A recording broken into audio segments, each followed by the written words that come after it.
I found a book called The Golden Bough, and it's written by a James G. Fraser. And I have not read the whole book, but I will read some of the titles for the chapters.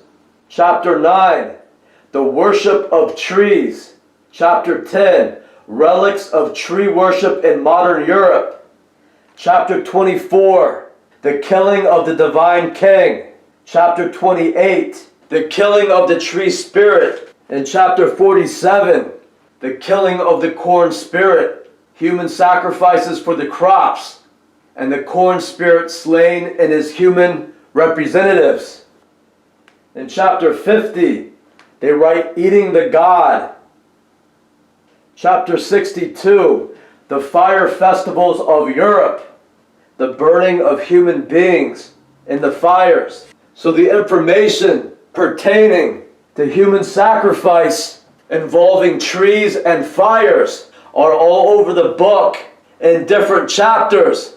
However, if you read between the lines, it appears as if they are putting these garments on their victims that are made of corn husks, dried corn husks, or dried hay, or dried flowers, or wicker, because this book continues to mention that part of these pagans' rituals is to dress their victims up in these flammable outfits.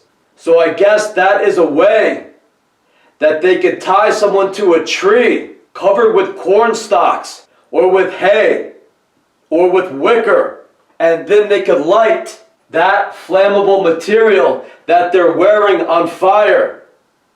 And this is probably why I am seeing all these burnt trees in areas around Connecticut and New Hampshire. And that is probably the way they are doing it. So even though James Fraser, author of The Golden Bough, isn't telling you exactly why people are wearing these strange garments made of flammable material, such as wicker or hay or leaves, he is telling you that these people wind up as sacrificial victims. So again, these pagan cult members want to make it look like it's some sort of nature festival, some sort of wonderful, happy occasion where they're dressing up certain people with flowers and leaves and then march them around to show them off around the village to seemingly other cult members who will know exactly what that means.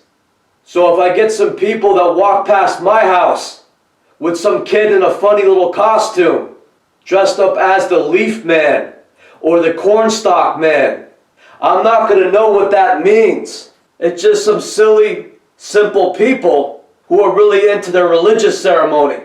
I don't really get into that. I maybe go to church once a month, but I don't get into all these religious rituals.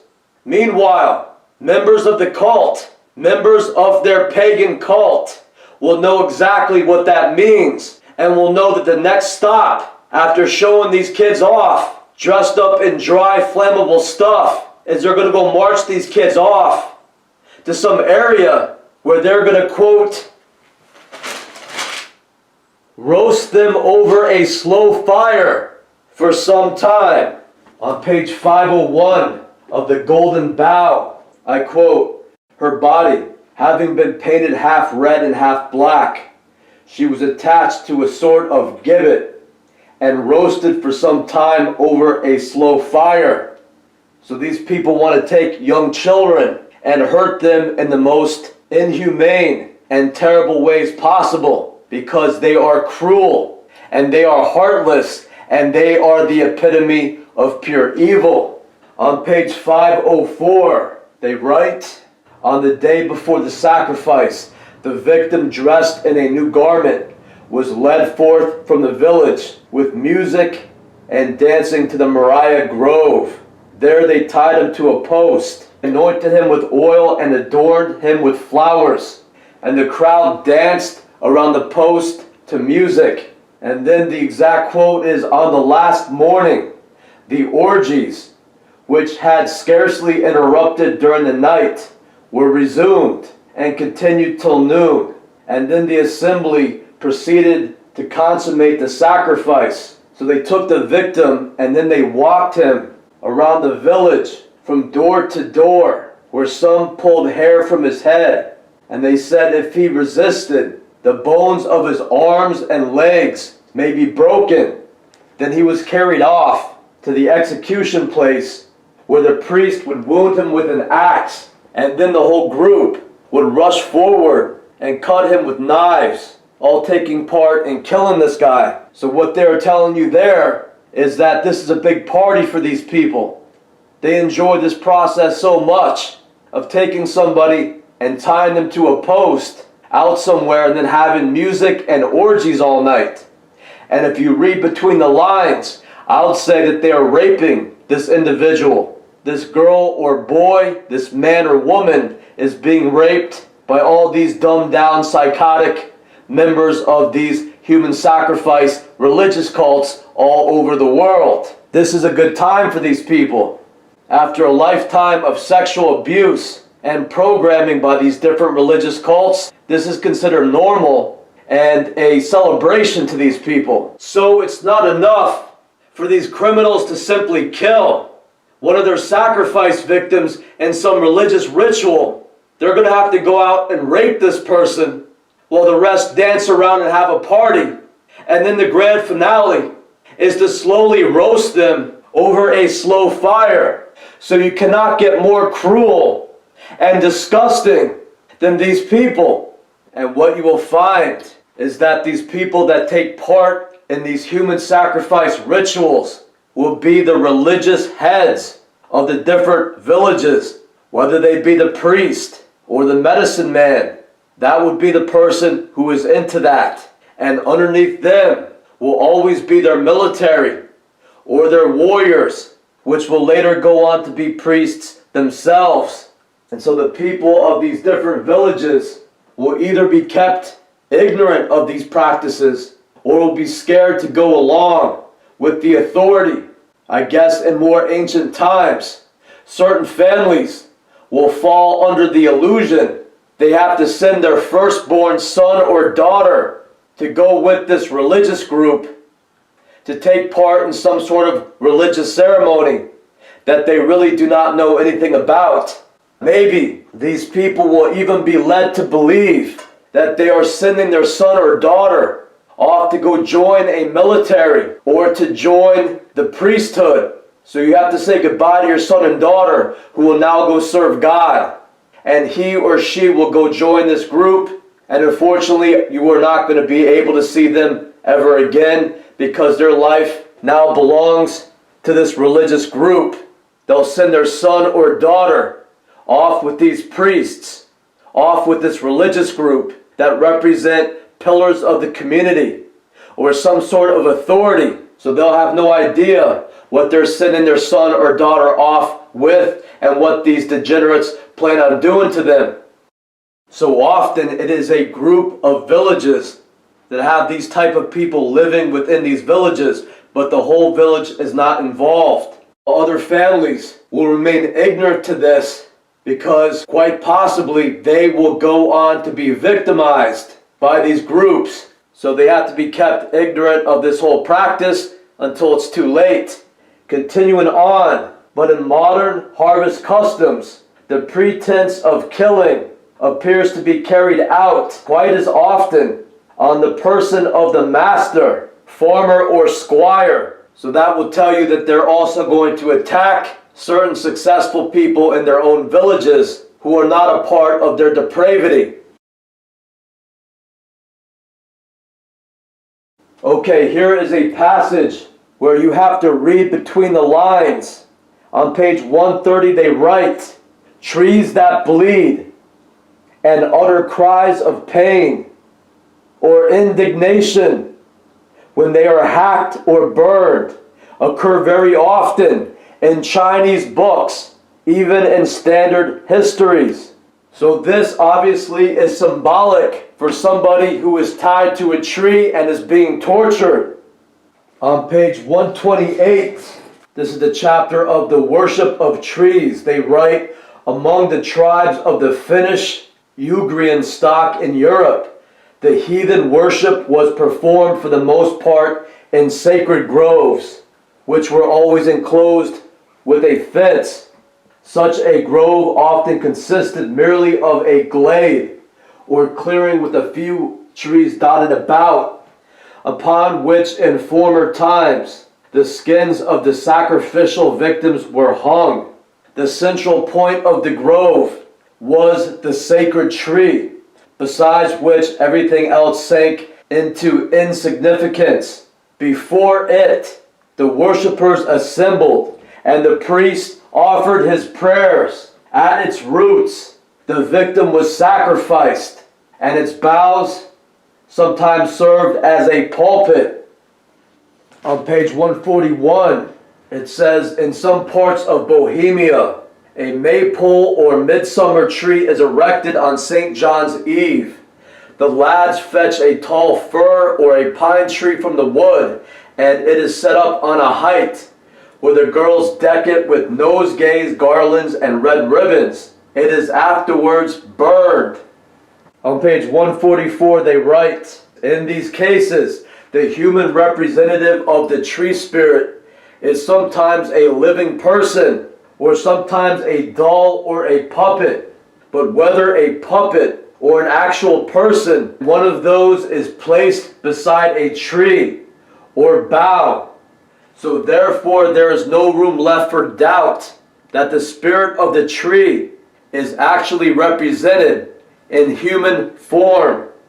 Thus, in Bohemia, on the fourth Sunday in Lent, young people throw a puppet called Death into the water. Then they go out and find a young tree. They tie the puppet to a young tree, and then they go from house to house, showing people this thing and collecting gratitudes while singing songs. And I quote, "We carry death out of the village. We bring summer into the village." So they are symbolically showing that they're tying a doll or an actual person to a tree, and they're calling that death. I don't know how to pronounce all of these names, but on page 145 they write, at Thon, in Alsace, a girl called the Little May Rose, dressed in white, carries a small May tree, which is gay with garlands and ribbons, and she goes from door to door with companions. Her companions collect gifts from door to door, singing a song. Little May Rose, turn around 3 times. Let us look at you round and round. Rose of the May, come to the greenwood away. We will be merry all. So we go the May to the roses. So this is a song the little nuts sing. In the course of the song, a wish is expressed that those who give nothing may lose their fowls by the marten, that their vine may bear no clusters, their tree no nuts, their field no corn. The produce of the year is supposed to depend on the gifts offered to these May singers. Here and in the cases mentioned above, where children go about with green boughs or garlands on May Day singing and collecting money, the meaning is that with the spirit of vegetation, they bring plenty and good luck to the house, and they expect to be paid for the service. They are writing that these religious cult members want you to contribute to their cult by giving them money and making them offerings, so they could then take little girls out into the woods and fasten sticks to them and put them at the base of trees. And if you do not contribute to this organization, these people are conditioned to believe that a lot of bad luck will come to them and their farms are going to fail. On page 145 they write, in Russian Lithuania, on the 1st of May, they used to set up a green tree before the village. Thus the rustic swains chose the prettiest girl, crowned her, and swathed her in birch branches, and set her beside the May tree, where they danced, sang and shouted, "O May, O May." So if you translate this, they're taking a little girl, the prettiest girl in the village, and they're tying sticks to her and putting her at the base of a tree. So that doesn't sound so good. On page 129, the silk cotton trees, which rear their enormous trunks to a stupendous height, far outtopping all the other trees of the forest, are regarded with reverence throughout West Africa and are believed to be the abode of the god or spirit among the Yui-speaking peoples of the Slave Coast.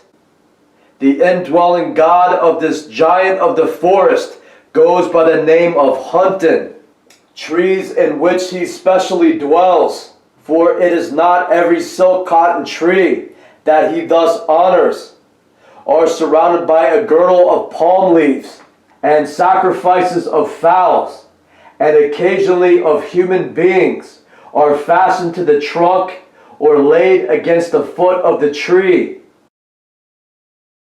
Among the Kangra mountains of the Punjab, a girl used to be annually sacrificed to an old cedar tree, the families of the village taking it in turn to supply the victim. On page 134, again you have to read between the lines, but I'll start with the sentence, I quote, "Not a few ceremonies observed at cutting down haunted trees are based on the belief that the spirits have it in their power to quit the trees at pleasure or in case of need." So what they're telling you is that they have what is called haunted trees. So in this video series, you are going to see quite a few trees that have damage done to them. Of course, if you injure the base of a tree, if you injure a tree trunk in some way, the bark is going to fall off, and that can easily allow either bacteria, pests, or mold or fungus to infect that tree. So I guess what they found over time is that by tying people to the base of trees and then attacking the people in all sorts of brutal ways and then setting them on fire kills the people and also damages the tree. So the tree begins to look pretty sick. The trees get really ugly looking. While these pagans may regard these trees as holy, or what they call haunted, or filled up with negative energy, based on them killing people over and over again at the bases of these trees.